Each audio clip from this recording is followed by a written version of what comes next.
സംസ്ഥാനത്ത് നാളെ മുതൽ മദ്യത്തിന് വില കൂടും. സ്പിരിറ്റ് വില വർദ്ധിച്ചതിനാൽ വില കൂട്ടണമെന്ന മദ്യവിതരണക്കാരുടെ ആവശ്യം പരിഗണിച്ചാണ് തീരുമാനം. 10 രൂപ മുതൽ 50 രൂപ വരെയാണ് വില വർധന. ചില ബ്രാൻഡ് മദ്യത്തിന് മാത്രമാണ് വില വർധന. പുതുക്കിയ മദ്യ വില വിവര പട്ടിക ബെവ്കോ പുറത്തിറക്കി. 62 കമ്പനികളുടെ 341 ബ്രാൻഡുകൾക്ക് വില വർദ്ധിക്കും. അതേസമയം വില കുറയ്ക്കാനും തീരുമാനമുണ്ട്. 45 കമ്പനികളുടെ 107 ബ്രാൻഡുകൾക്കാണ് വില കുറയുക. സംസ്ഥാനത്ത് 15 മാസത്തിന് ശേഷമാണ് മദ്യത്തിന്റെ വില വർദ്ധിപ്പിച്ചുകൊണ്ടുള്ള തീരുമാനം. ഇന്ത്യൻ നിർമ്മിത വിദേശ മദ്യത്തിനും ബിയറിനും വൈനിനും വില കൂട്ടിയിട്ടുണ്ട്. ബെവ്കോ നിയന്ത്രണത്തിൽ ഉൽപ്പാദിപ്പിച്ച് വിൽക്കുന്ന ജവാൻ റം വില 640 രൂപയിൽ നിന്നും 650 ആക്കി ഉയർത്തി. ബിയറുകൾക്ക് 20 രൂപ വരെ വില കൂടി. പ്രീമിയം ബ്രാൻഡുകൾക്ക് 130 രൂപ വരെ കൂടിയിട്ടുണ്ട്. എഥനോൾ വില കൂടിയതാണ് മദ്യവില കൂടാൻ കാരണമായി പറയുന്നത്.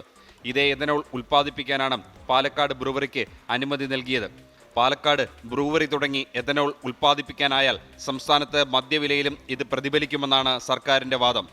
24 തിരുവനന്തപുരം.